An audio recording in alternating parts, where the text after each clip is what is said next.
back to the Cast Kitchen. My name's Chef Charlie, and we're going to make a new type of a tortilla for you today. On my travels to Spain, I came across this thing called the Tortilla Española. Well, I was kind of expecting this taco type thing to come out, and I brought out this beautiful potato omelet, garnished with a little romesco, and a little salsa crema, a little green onions, and my God, it was to die for. So, this being one of the simplest of their dishes in Tapa, I'm going to show you how to prepare this. All you're going to need is 3 potatoes. That's 2. The other one's hiding over here. 1 onion, a little salt, a little pepper. If you have it or you can find it, a little smoked paprika. In the traditional omelet, or the traditional recipe, it's not in there, but I like it in there because it tastes great. And then some fresh eggs. So basically, you're going to start off by peeling your potatoes.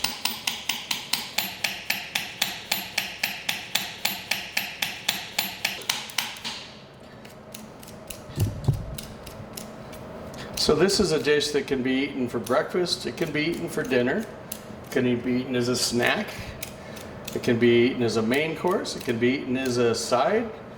It's so versatile, it's amazing. I've served it with short ribs, I've served it with chili verde poured over the top of it. I've had all sorts of things. So then what we're going to do is we're going to take our potato, we're going to slice it nice and thin. So one of the most impressive things I've ever seen was a guy that could do this in little bunny rabbit shapes. All right, you caught me, I'm lying.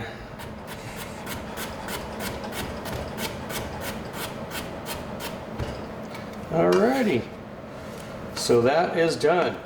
What we're going to do with these potatoes is we're going to poach them in olive oil. The whole essence of Spanish cooking is based around its olive oil. And so you have a beautiful golden olive oil we're going to take, and we're going to drop these potatoes in, slide them in there very safely.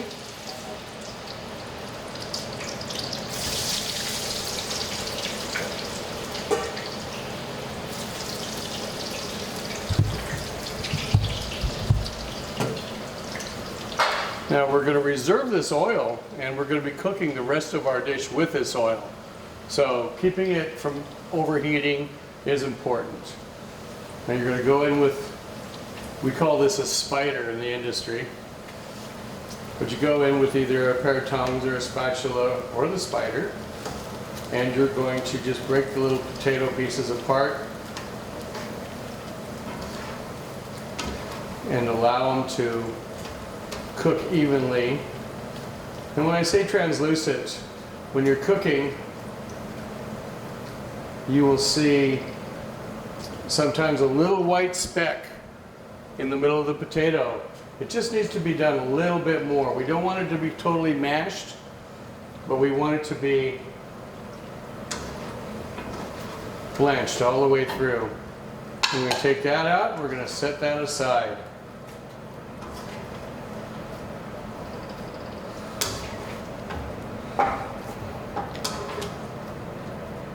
Only takes 2 or 3 minutes.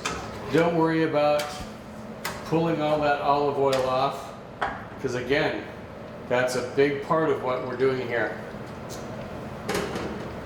Now we're going to take our onion.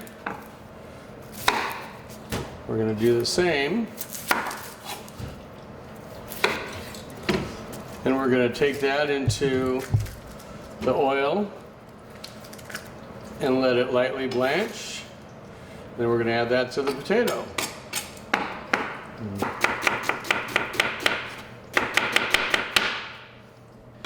And voila! This goes from here to the oil.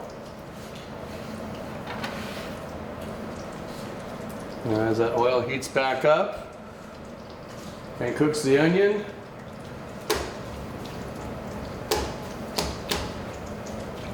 now, if you remember, every time you add something to the oil, it's going to cool it down. It has to come back to temperature.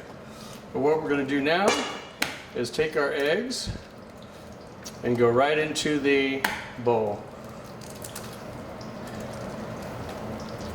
So the reason I break it on the table is so that you don't get pieces of eggshell into the bowl. The reason that I pour it into my hand is to make sure that the egg yolk goes in without breaking.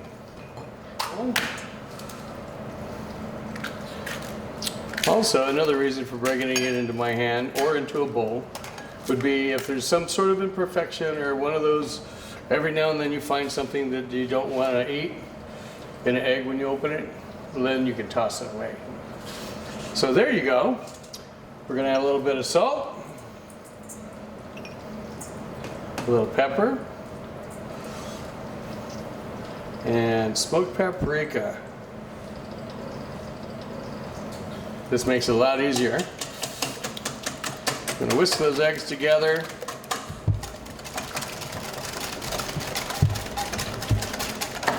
Alrighty. They don't have to be perfectly blended. You might note that there's little clumps of the smoked paprika. That's okay, because that's all going to work its way out of there. So now we're going to take our onions. They're starting to get nice and soft. So, we'll take our potatoes right to the omelet. While that's going, I'm going to heat up another pan. When I cook a Spanish tortilla, I like the pan nice and hot. And there's a good reason for that, and I'll show you why. Once we get these onions out, olive oil that we're cooking in is just getting more flavorful all the time. All that, along with the olive oil, goes right into the eggs. That starts to boil. Our pan's getting nice and hot. We're going to take and fold in our eggs and potatoes and onions.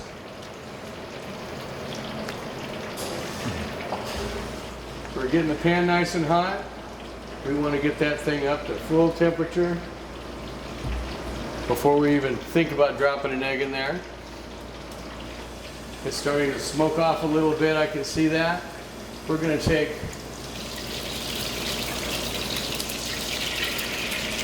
two to 4 ounces of olive oil, and we're going to put it into that pan. Seems like an awful lot of olive oil, I know. But remember, the cuisine of Spain is based around olive oil. We're going to slowly take that and right in. Now you see how that's bubbling up and filling out on the side? We just started the scenario for the perfect omelet. Now we're going to take our flame down just a little bit, and then you bleed. Just lift up one end and let some of the egg run underneath. Let it run underneath. Let it run underneath.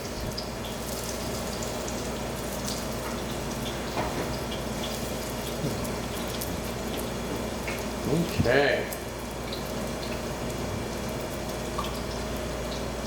You're keeping the outside of the egg from burning. It's already done its job and created a shell for the omelet. Eventually what we're going to do is, as soon as it becomes strong enough, we're going to turn it over. We're going to invert that onto a plate and then slide it back into the pan, and you'll have this beautiful little dome. Check and see how it's starting to look and firm. It's getting that nice golden color on the outside. Beautiful. And you know that when you lift up the sides and it's not breaking, that it's starting to set. So that's telling us that it's ready to play with. In other words, we're going to turn her over. Okay. So, now when we do this turning over thing, it's always important to have a nice clear space. A lot of times I try to make sure that there is something, in case something goes wrong, that there is something there. Let me get that on there right. Okay. Okay. So we're going to take that and we're going to fold it over onto the plate. Then we're going to take our towel out from underneath the plate.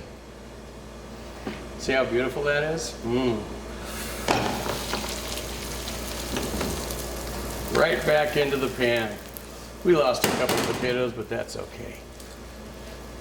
Now, you take that shape and you press those sides down and in, creating this beautiful mound and also initiating the shape for our tortilla.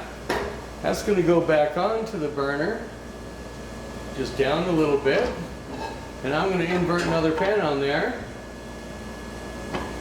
and just let it slowly finish all the way through to the center.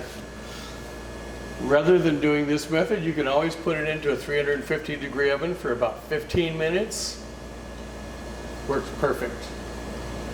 Something that's really important, extremely important to us here at Cass, is having the right wine with the right food. So we brought out a little bit of our Cass Viognier.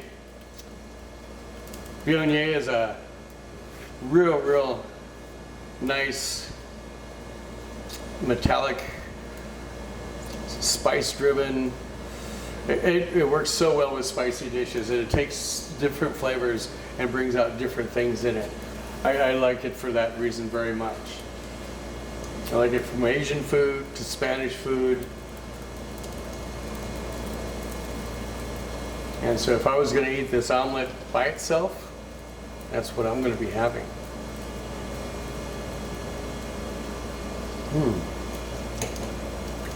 So, when you're testing one of these guys, usually a good sign, as you'll see, are the bubbles all the way around it. And it smells like Grandma's fried eggs on a Sunday morning. Okay, so, question is how do you know it's done in the middle? That's a happy camper all the way around, my friends. So, when you're done with that, you just take it, slide it right onto a beautiful plate. Now you're going to want to let that cool down for just about 5 minutes because it's molten. It'll cook your mouth, and let that cool down a little bit. The beautiful thing about this, eat it hot, eat it cold, eat it as a side, eat it as an entree. This is something that I keep in my fridge because I'm hungry, I just need a bite. I take a little bite, I'm a happy boy. But it's a wonderful, flavorful dish that I think everybody can enjoy. Thank you so much for joining me here at Cass Winery, and do enjoy a glass of Cass wine with it. God bless, stay safe and be well.